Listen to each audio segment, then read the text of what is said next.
Hello everyone. Let's start our today's class with illustration 14. Enter the following transaction in a two-column cash book. On March 1st, 2017, opening balance is given of cash and bank balance. तो ये दोनों opening balance है, इसे कहाँ record करेंगे हम? Debit side में, right? मार्च की ट्रांजैक्शन रिकॉर्ड कर रहे हैं और फर्स्ट मार्च की ट्रांजैक्शन है balance PD to balance PD 12,000 cash and 36,000 bank balance. On 2nd March, cashed a check for 15,000 rupees and paid salary for the month of February in cash 12,500 rupees. इसका मतलब है हमने एक check को cash करवा लिया 15,000 rupees की जो ये एंट्री है ये कॉन्ट्रा एंट्री है, इसे रिकॉर्ड करते हैं और उसके बाद हमने कैश में सैलरी पे कर दी है, ठीक है। तो दोनों ट्रांजैक्शन मार्च 2 की रिकॉर्ड करते हैं। फर्स्ट ऑफ ऑल मार्च 2 में जब आपने चेक इन कैश करवाया तब कैश बढ़ गया होगा, किस वजह से? बैंक की वजह से। टू बैंक अकाउंट 15,000 रुपीज़ का कैश बढ़ गया बिकॉज ये कॉन्ट्रा एंट्री है, तो क्या मेंशन करेंगे? सी। But on the same date March 2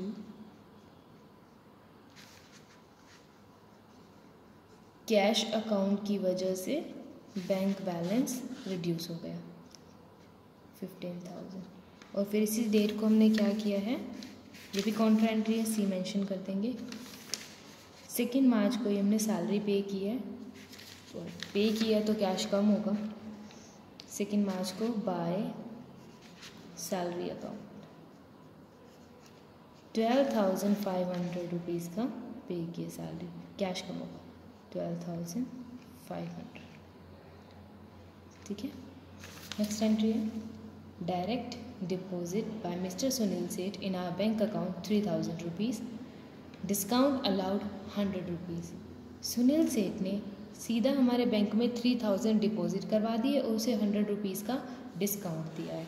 तो जो उसने डायरेक्ट डिपॉजिट करवाए हैं 3,000 रुपीज़, ये सीधा आपके बैंक अकाउंट को बढ़ा देगा और डिस्काउंट अलाउड की एंट्री को कैश बुक में नहीं किया जाता, इसे अलग से वर्किंग नोट में शो किया जाएगा, ठीक है।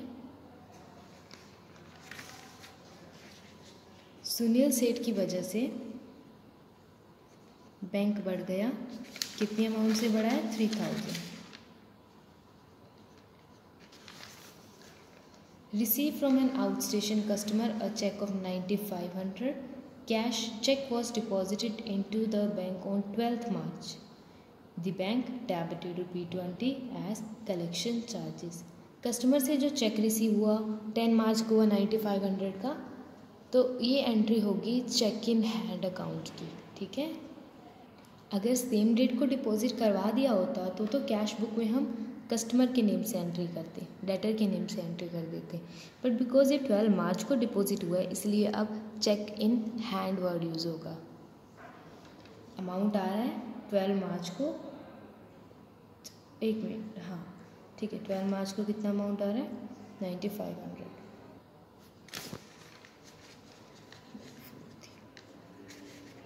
To cheque in hand account.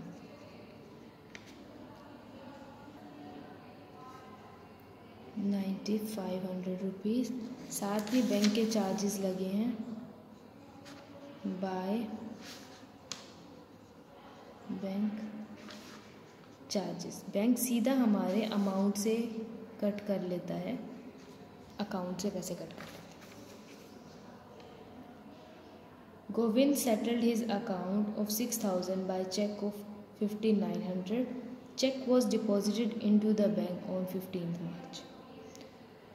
Govind ने अपना अकाउंट 6,000 का जो अकाउंट था वो 5,900 में सेटल कर लिया, इट मीन्स 100 रुपीज़ का वो डिस्काउंट ले गया और चेक हमने 15 मार्च को डिपॉजिट करवाया। सेम चेक इन हैंड वाली एंट्री होगी, डेट है 15 मार्च, यहाँ पर भी 12 डेट थी, 15 मार्च को यहाँ भी 12। 15 मार्च को जो चेक आया, क्योंकि जिस डेट को हमारे बैंक में पैसा बढ़ा हुआ है ना, हम उस डेट को रिकॉर्डिंग करते हैं, ना कि उस डेट को जिस डेट को हमें चेक रिसीव होता है।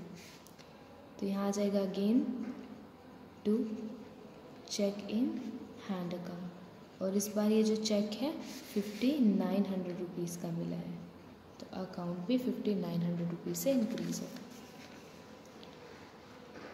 On 16th March, settled Ravi's account of 8200 after deducting 200 as discount by giving a check of 6000 and the balance in cash.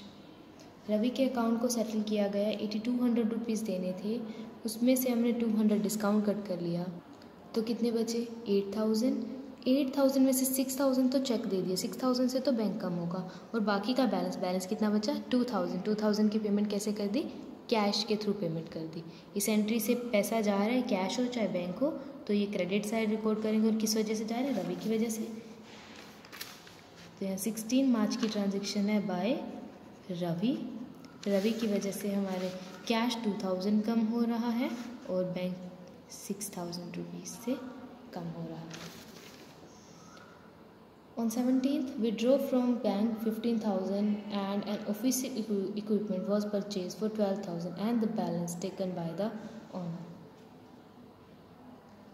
इस पॉइंट में ध्यान ये रखना है कि यहाँ पर कॉन्ट्रा एंट्री नहीं होगी, क्योंकि बैंक से करके सीधा टाइपराइटर परचेज़ किया है, तो सीधा ही टाइपराइटर की वजह से यानी कि ऑफिस इक्विपमेंट की वजह से बैंक अमाउंट कम हो जाएगा, एंड बाकी ओनर ने अपने पास रख लिया, तो जिसे क्या कंसिडर की जाती है, ड्राइंग। ये दोनों ही ट्रांजैक्शन 17 की है। 17 मार्च को ट्रांजैक्शन रिकॉर्ड करेंगे bye office equipment,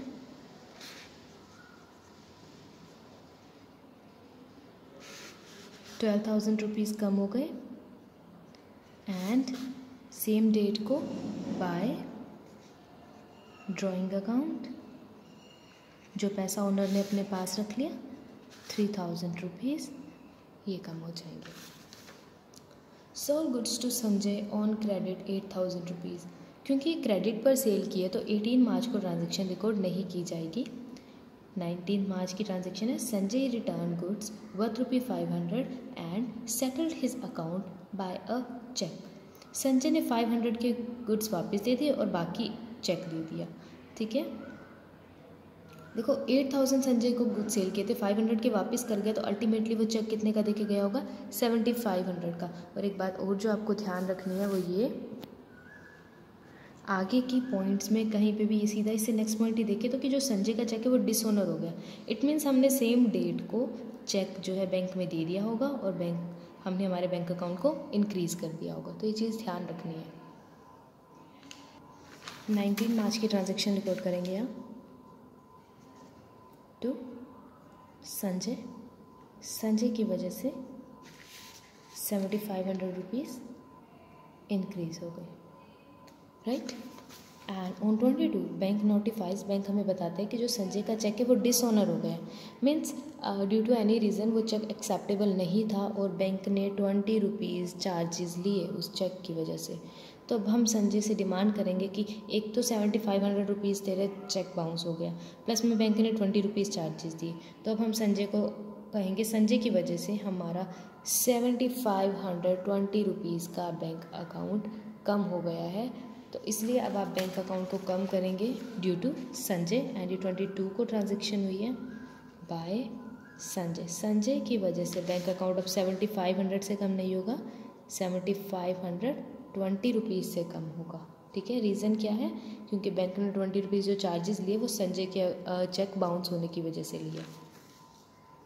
On 24th, issued a check of 3000 to Ashok as advance against our order of furniture worth ₹5000।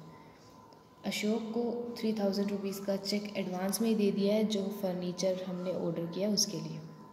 चाहे पेमेंट हमने एडवांस में की, मेन थिंग इज़ बैंक से अमाउंट कट हुआ है एंड वो 3000 रुपीज़ का कट हुआ है ड्यू टू अशोक। 24 की ट्रांजैक्शन है by Ashok, bank account 3000 rupees से कम हो जाएगा। Next transaction is on 25 receive the amount of return cheque and bank charges in cash from Sanjay. जो चेक आपको रिटर्न कर दिया था वो अगेन रिसीव हुआ आपको, और साथ में बैंक चार्जेस भी मिले हैं इन कैश फ्रॉम संजय। संजय ने अब कैश में सारी पेमेंट की है 7520 रुपीज़ की, क्योंकि 25 मार्च को कैश में रिसीव हो गई है, तो अब आपका कैश इंक्रीज़ होगा ऑन 25 संजय की वजह से। संजय जो पेमेंट कर रहा है 7520 रुपीज़ की। 26 March goods worth ₹12,000 were purchase from Shyam Sundar on 15th instant. जो हमने गुड्स खरीदे थे शाम से, it's payment was made today, आज उसकी पेमेंट कर रहे हैं चेक के through after deducting 5% cash discount. 12,000 का 5% कैश डिस्काउंट करेंगे तो 600 रुपीज़, 12,000 में से 600 माइनस कर देंगे, 11,400 श्याम सुंदर को चेक से पेमेंट कर रहे हैं। तो यहाँ रिकॉर्ड करेंगे 26 को बाय श्याम सुंदर, कितनी अमाउंट कट हुई है 11,400। Next point is paid to Manohar ₹8,000 by cheque. Manohar को पेमेंट किया 8,000 की चेक से ऑन 28 को रिकॉर्ड करेंगे बाय मनोहर, कितना अमाउंट रिकॉर्ड करेंगे 8,000 रुपीज़। नेक्स्ट इज कैश से to date 80,000 of which 60,000 banked. इसका मतलब है कि 80,000 रुपीज़ की कैश सेल की, बट 60,000 हमने बैंक में करवा दिए, तो सेल की वजह से बैंक 60,000 बढ़ेगा एंड कैश 20,000। इसे हम कैश साइड रिकॉर्ड करेंगे, डेबिट साइड रिकॉर्ड करेंगे। 29 मार्च की ट्रांजैक्शन है टू सेल्स अकाउंट। सेल्स की वजह से कैश 20,000, एक सेकेंड, हाँ 20,000 एंड बैंक 60,000 रुपीज़ से इंक्रीज हुआ। On 30th March bank collect interest on security 300 rupees. Bank ने हमारे बिहाफ पे, सिक्योरिटी होते हैं शेयर्स पे जो इंटरेस्ट मिलना था, सिक्योरिटीज़ डिबेंचर्स भी हो सकते, शेयर्स भी हो सकते, तो उस पर जो इंटरेस्ट मिला वो बैंक ने कलेक्ट किया। ये आपकी इनकम का सोर्स होता है, आपका बैंक अकाउंट बढ़ गया, किस लिए, इंटरेस्ट की वजह से। On 30th March two interest account, interest की वजह से बैंक कॉलम 300 रुपीज़ से इंक्रीज हुआ। Deposit into bank cash retaining 10,000 rupees. इसका मतलब है कि हमने कैश में 10 जो कैश है बैंक 10,000 रुपये कैश ऑफिस में रख लिए, और बाकी जितना भी कैश बचता था वो सारा बैंक में डिपॉजिट करवा दिया। रिमेंबर कल जो 11th इलस्ट्रेशन की थी उसमें भी यही था। जब ऐसे क्वेश्चंस आ जाते हैं तब सबसे पहले आपको कैश का बैलेंस मैच करना होगा। मैं थोड़ा सा बुक से डिफरेंट टाइप से करवा रही हूँ, तो ध्यान से देखना। जैसे अब यहाँ पे 10,000 रुपीज़ कैश बैलेंस बचा है, तो इट मीन्स ये क्या है, आपका क्लोजिंग बैलेंस है। तो मैं एक लाइन छोड़कर यहाँ नीचे लिख दूँगी 31 मार्च बाय बैलेंस CD, और मुझे पता है कि कैश का जो बैलेंस CD है वो 10,000 रुपीज़ है, राइट, क्योंकि इन्होंने क्लियर लिखा है। तो यहाँ पर हम ड्रॉ कर लेते हैं क्लोजिंग बैलेंस का sign. Now what you have to do is, अब आपको डेबिट साइड का कैश कॉलम का टोटल करना है एंड क्रेडिट साइड के कैश कॉलम का टोटल करना है। जो डिफरेंस अमाउंट का आएगा वो डिफरेंस कॉन्ट्रा एंट्री होगी, क्योंकि वो ऐसी अमाउंट है जो कैश का बैलेंस जो बच रहा था वो सारा बैंक में डिपॉजिट करवा दिए। तो यहाँ का टोटल करते हैं 12,000 और 15,000 27,000, 27,000 और 20,000 47,000, 47,000 एंड 7,520, ये हो जाएगा 54,520। ठीक है, यहाँ राइट कर लेते हैं 54,520। अब यहाँ का देख लेते हैं 12,500 प्लस 2,000 14,500 प्लस 10,000 24,500 24,500। डिफरेंस चेक कर लेते हैं 30,020 रुपीज़ वो अमाउंट है जो अमाउंट बैंक में डिपॉजिट करवा दी गई है, यानी कि कॉन्ट्रा एंट्री। अब बैंक तो बढ़ गया, किस वजह से? कैश, क्योंकि जो एक्स्ट्रा कैश था 10,000 से एक्स्ट्रा कैश था वो बैंक में डिपॉजिट करवा दिया गया है। एंड सेकेंड तरफ आपका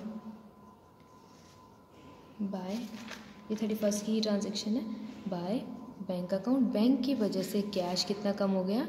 30,020। ठीक है, टोटल अभी किया था हमने 54,520। तो ये कैश कॉलम का बैलेंस तो हो गया हमारा। अब सिमिलरली जो ये अमाउंट है बैंक की, ये अमाउंट भी बैलेंस कर ली जाएगी by adding this and subtracting this amount from the total. And यहाँ पर जो भी बैलेंस आएगा वो यहाँ मेंशन कर दिया जाएगा। अब आपको याद रखना ज़रूरी नहीं है बैंक में हर बार पॉजिटिव बैलेंस ही आए, बैंक ओवरड्राफ्ट की फैसिलिटी भी देता है।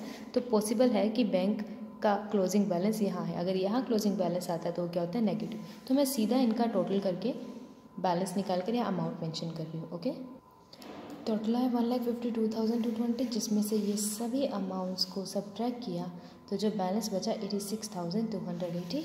ये नेक्स्ट मंथ का क्या होगा? ओपनिंग बैलेंस अप्रैल 1 का ओपनिंग बैलेंस शो करके ही आप इस क्वेश्चन को एंड करोगे ना। Opening balance of the next month is 10,000 cash का बैलेंस है एंड 86,280 बैंक का बैलेंस है।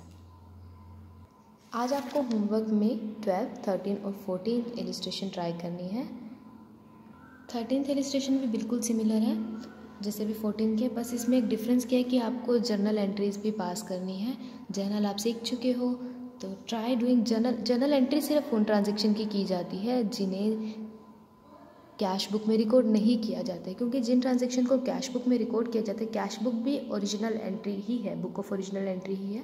तो जो ट्रांजेक्शन कैश बुक में रिकॉर्ड की जाती है उन्हें जर्नल में रिकॉर्ड नहीं किया जाता है। So that's it for today guys. Hope you understand today's lecture. Thank you.